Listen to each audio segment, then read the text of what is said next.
So I actually stood up here to introduce Naomi, and we got distracted in our order of proceedings, but that's okay, because when you want to describe somebody who is Superwoman, who is Wonder Woman, what can you say?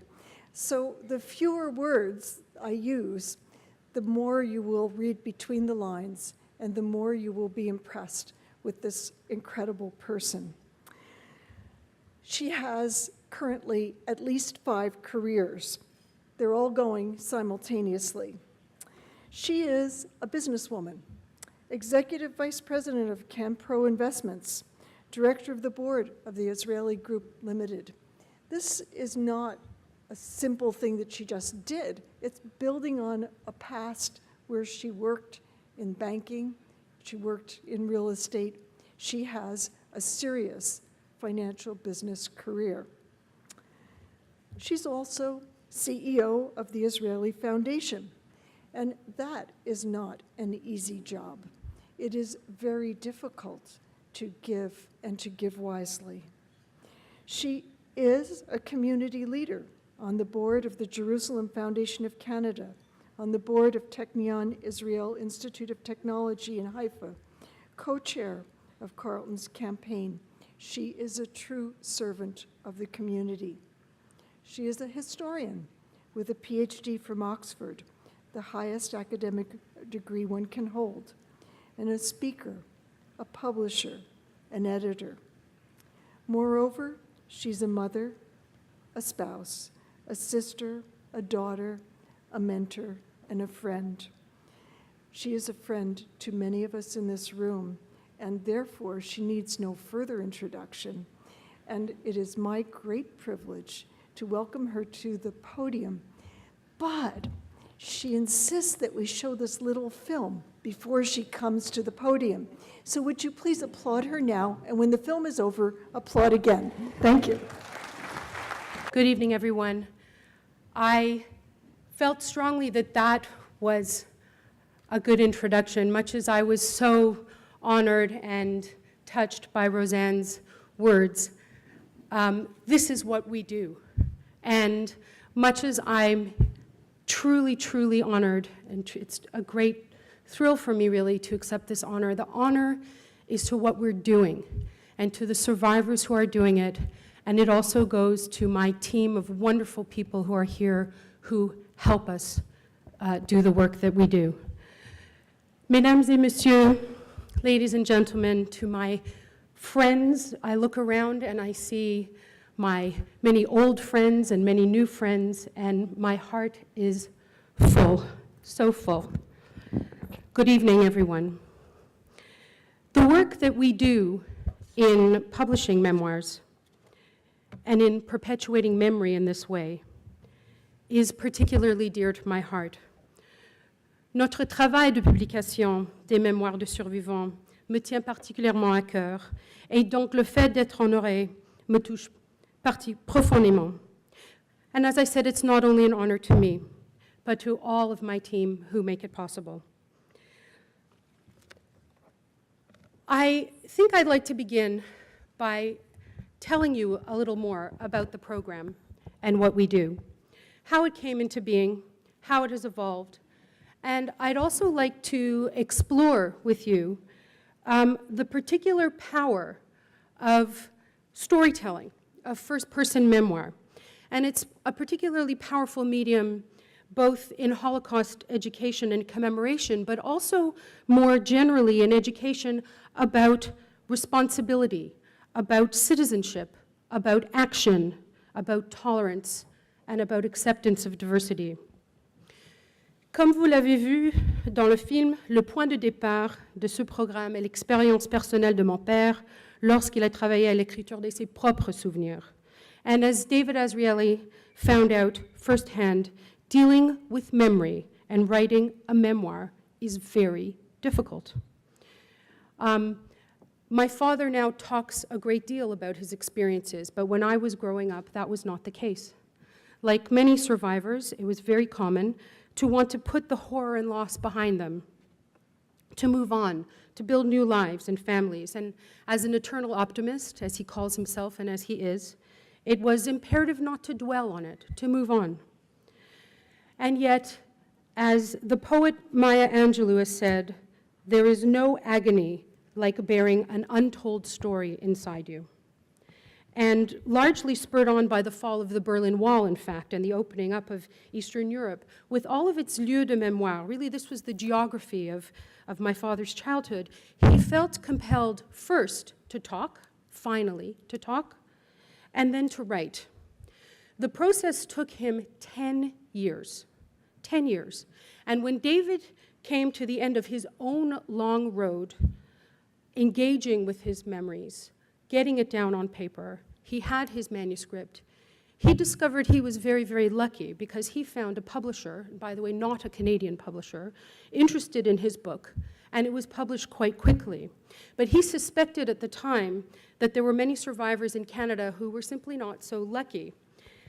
We knew that there were a significant number of survivors in Canada. In fact, 35,000 survivors came to Canada after the war, of which fewer than 5,000 are still alive today. And at the time, we felt certain, without really knowing the facts, that there must be manuscripts out there. But at the time, if you looked for published stories from Canadian survivors, which we began to do, there were next to none. Donc, après discussion, nous avons décidé d'étudier ce qui se faisait en termes de récits personnels, et nous nous sommes rapidement aperçus que les éditeurs commerciaux n'étaient généralement pas intéressés par ce sujet. Survivor manuscripts often require labor-intensive fact-checking and editing, frequently translation, and really they're unlikely to become bestsellers. And what we found when we started exploring the matter was that commercial publishers were generally uninterested. So it seemed to us at the time that there was a special role that a charitable foundation could play. And yes, having an interest in history myself and an interest in writing and editing, I would say had a little something to do with it. But our first step really was simply to see how many manuscripts were actually out there. Perhaps we'd find a dozen, we'd help them publish, be on our way, move on to other projects. In the fall of 2005, we announced a coast-to-coast call to Holocaust survivors in Canada to submit first-person accounts for possible publication. It was just a general call. Within 3 months, we had 50 manuscripts. And now, 8 years later, we have 190 manuscripts. Ces manuscrits sont de diverses longueurs et dans des diverses langues, et ils nous parviennent de tout le Canada. Every single one, and they come from all over the country, tells a unique individual story with an almost astounding range of diversity of experiences among them. And c'est ainsi que le programme est né. That's how we were born. And now we continue. As of today, we have published 31 books, and we have 7 more on the point of publication now. They should come out in the next 2 months. So out of a family discussion about what might be needed and what could be done, I believe has come a program that has really changed the landscape for survivor memoir in Canada and shifted the access to and use of these materials in educational and other settings in Canada. Now, the stated formal aim of the program is to preserve and share the written memoirs of Holocaust survivors in Canada, but what does that mean exactly? Well, we collect as many first-hand written accounts as we can, but then we make them widely and easily accessible in English and in French to libraries, academic institutions, and the general public. And from the start, we envisioned a national Canadian program, reaching out to survivors across the country and making the memoirs available, accessible, and making them relevant to communities and groups well beyond the Jewish community and well beyond the major metropolitan areas. We have been guided throughout by a very simple conviction. Each survivor of the Holocaust has a remarkable story to tell. Chaque survivant de l'Holocauste possède une histoire remarquable.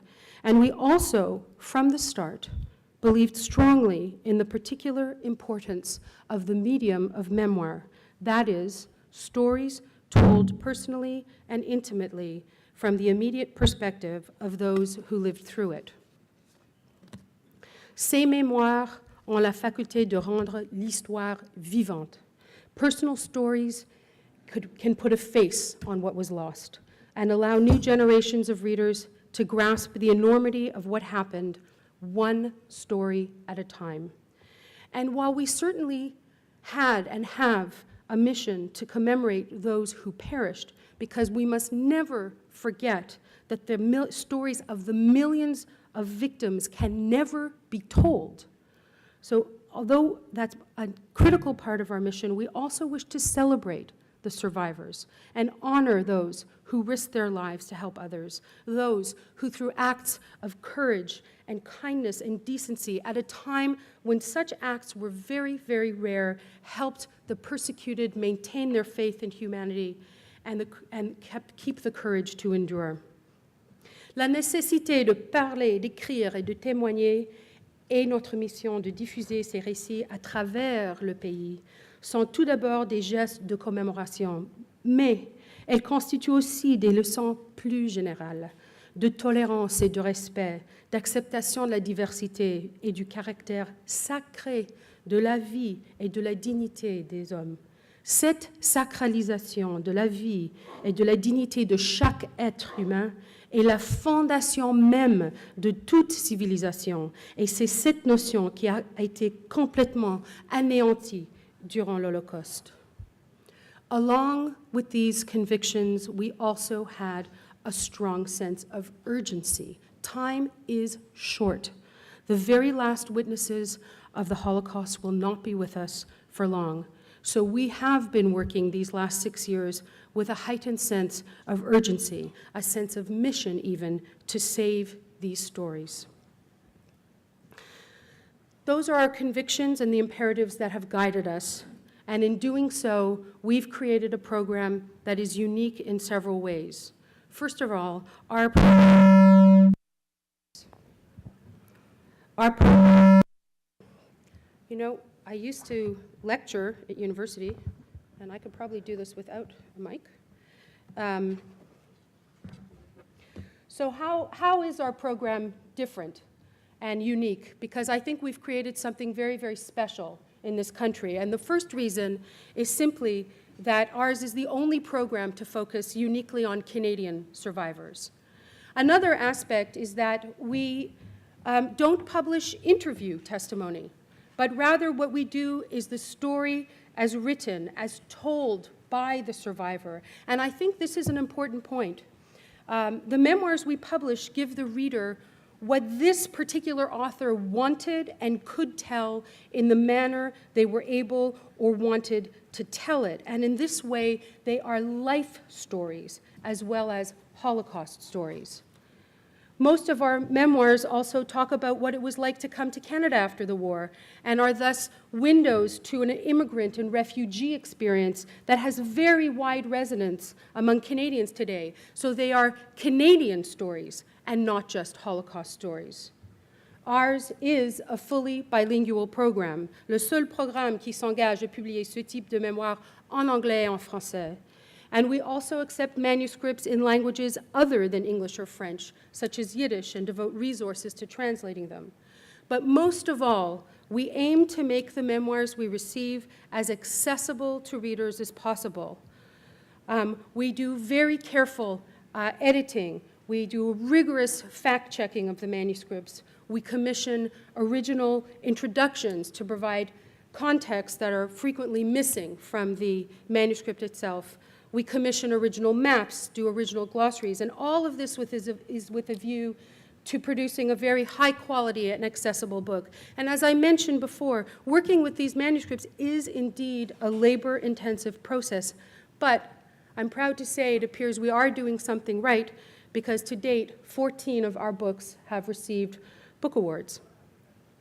Now, in addition to the publication of memoirs, we have started a unique program of educational outreach that aims to get readers, and especially young adults, interested in Holocaust history specifically, but also more generally to get them talking and thinking about issues such as tolerance and acceptance of diversity, about moral questions of making choices in difficult circumstances, and how these issues are fully relevant to the here and now in Canada. The educational outreach we do grew out of the response we've had to the memoirs. Readers from across the country have shared with us how they felt while reading our books, of how they were inspired by the courage of the authors and amazed at the diversity of the stories of survival.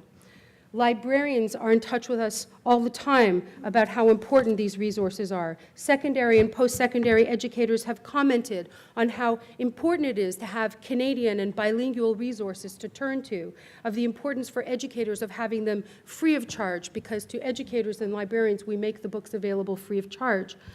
And of how they have included and intend to continue to include these books in classes that range from history to literature to citizenship.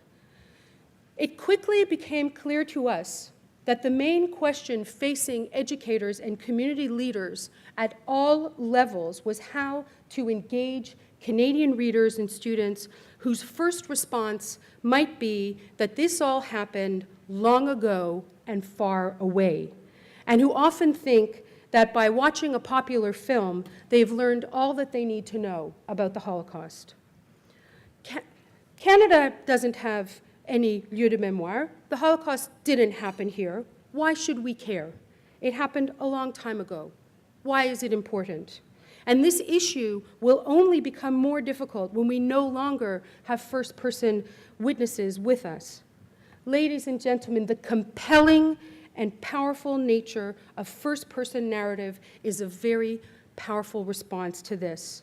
We can teach what happened in bullet points of history, replete with mind-numbing and frankly incomprehensible numbers, but it is very difficult for people to really learn and understand from these. Yet while we all have difficulty remembering abstractions, we can easily remember a story. Stories make the events in memory memorable to others. And this is definitely the feedback we've had. The memoirs we publish act as a point of entree into history education, but also into tolerance education. They support discussions about who we as Canadians are as a collective society. And this is why people of all backgrounds and ethnicities who've been in touch with us do care. But they have to know and they have to have the stories first. The stories are a very powerful point of first contact, and then continued reminders of relevance. Even with powerful, high-quality, well-produced first-person narratives, we know we have to be innovative to reach and educate as many people as possible. And this is the message that I would like to pass on to the IHRA and to the Canadian members of the IRA and Mario Silva and everyone who's here who's involved with IRA. Canada being in the chair position offers a particular opportunity to take a leading role in innovative educational approaches. And I think this is really where Canada can and should make its mark, as we are perhaps best suited to do so in comparison with countries who do have lieu de mémoire. We don't have places of memory or physical memorials. What we have are our survivors, and they offer us lessons long into the future if we harness them to the imperatives of education in a 21st century context. In connection with this, I'd like to share one of our recent experiences. One of the things we've learned, and it may sound odd, is that the very act of reading is in the process of change and flux.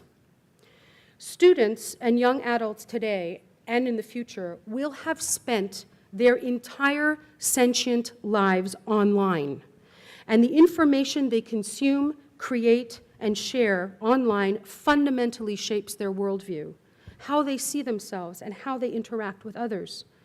For these generations, content consumption is not a one-way street of passive reception, like TV watching or book reading. Instead, they are trained and expect to actively participate in the production of content, whether it's through sharing, reblogging, retweeting, commenting, posting, and they do so knowing that they are doing this in public, that other people see what they read, and that this is part of creating their online presence and identity. Basically, for this generation, reading can no longer be viewed as a private affair. It is done in public, and it is part and parcel of shaping an individual identity. This is the environment and mindset that we must understand, and which the memoirs of Holocaust survivors will have to find a home in and engage with in order to be a relevant presence in Holocaust education now and in the future. One of our goals is to find a way to deliver our memoirs that utilizes the new social nature of reading and the web, one that fosters connections and encourages readers' participation in and interaction with the text by allowing them to collaborate, to share and create while reading a text that is linked to other readers as well as to other multimedia content available online. And so, this year, we started a Twitter book club. It's the first of its kind in education, and it was the idea of my colleague, Tim Mackay. It involved 5 high school classrooms from across the country, one each in Lloydminster, Alberta, Warren, Manitoba, Barrie, Ontario, Toronto, Ontario, and Gander, Newfoundland. We had 5 classrooms linked across the country, and we provided an interactive, collaborative experience by uniting students in a real-time conversation about one of our recently published memoirs, connecting them with each other to exchange ideas and opinions, and also to relevant and good quality multimedia content, such as articles and essays and videos, all of which bring to life the historical context of the memoir being read and the complex social and political issues brought out in the book, which were certainly relevant to the author, but also relevant to the students reading today. And in this way, reading the memoir became both a personal and a communal act that expanded beyond the pages of the book. You know, the actual experience of this was really amazing. And just to give you one example, there's a part in the memoir where our author talks about the Nuremberg race laws, the 1936 race laws. And it sparked the most incredible conversation by students together from Newfoundland to Alberta about, for example, how preparations for genocide happened in a legal framework, and what does that mean for us today? They were talking about really complex issues, retweeting to each other their ideas on the weekends also, even though this was a classroom project. This is a step toward making our books a hub around which readers can connect, where the first-hand accounts become living, interactive texts that engage readers in an open dialogue with the ideas, issues, and events pertinent to today's and tomorrow's students. For the International Holocaust Remembrance Alliance, interested in perpetuating Holocaust education long into the future, it is critical to engage with this new digital landscape. The very mindset it engenders provides a groundbreaking opportunity where the concepts of identity, morality, memoir, and history can be brought to the forefront and opened up for discussion in exciting new ways. Mesdames et messieurs, je voudrais ajouter un point supplémentaire pour le pouvoir de récit. Si je connais votre histoire, il me sera plus difficile d'être indifférent à votre histoire. If I know your story, it becomes harder to be indifferent to your story. One of the things that you begin to notice when you work with survivor memoir is that there is always a moment in all of the stories, and the stories can be wildly different from one another. We have stories that take place in the forests of Byelorussia, in the ghetto of Shanghai, in a transit camp in France. They are wildly different in the experiences they convey. And yet, there is always a moment when someone did something that helped the survivor at a critical moment. What they did almost doesn't matter, and it also can vary widely. It could have been a piece of bread at a particularly important moment. It could have been a direction, go this way, don't go that way. It could have been false documents, something very major, like hiding someone for a long period of time. It doesn't matter, it's that somebody did something. The moment came when someone had to make a choice to do something, and they did. And the survivor author would not be alive were it not for that action, for that choice made by someone else at a critical moment.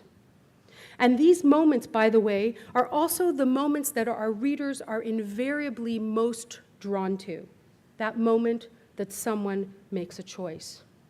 And these are the moments that we, as stewards of memory and education for future generations, need to implant in young minds, to ensure that they are learned and internalized so that when faced with difficult circumstances, they have the tools to make active choices and combat the indifference that was at the heart of the Holocaust and indeed is at the heart of all genocides.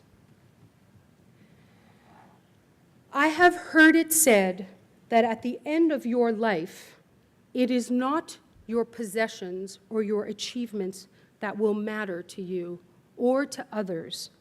It is your story. We are left with our story, replete with the choices made along the way.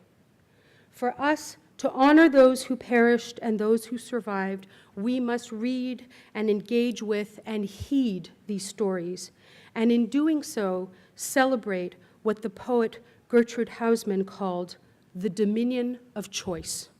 This is what she wrote. I came into this world without being asked, and when the time for dying comes, I shall not be consulted. But between the boundaries of birth and death lies the dominion of choice. To be a doer or a dreamer, to be a lifter or a leaner, to speak out or remain silent, to extend a hand in friendship or to look the other way, to feel the suffering of others or to be callous and insensitive. These are the choices. It is in the choosing that my measure as a person is determined. Thank you very much again for this very special honor to me, to my family, to the foundation. Merci beaucoup et bonsoir.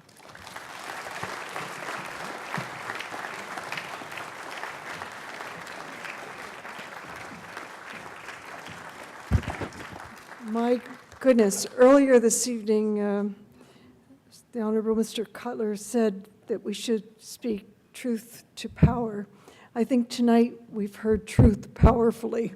What a wonderful message, what a passionate, strong message. Naomi, you try and tell the stories of others. Your story is a wonderful story, and thank you for letting us be part of your story tonight. Thank you very, very much.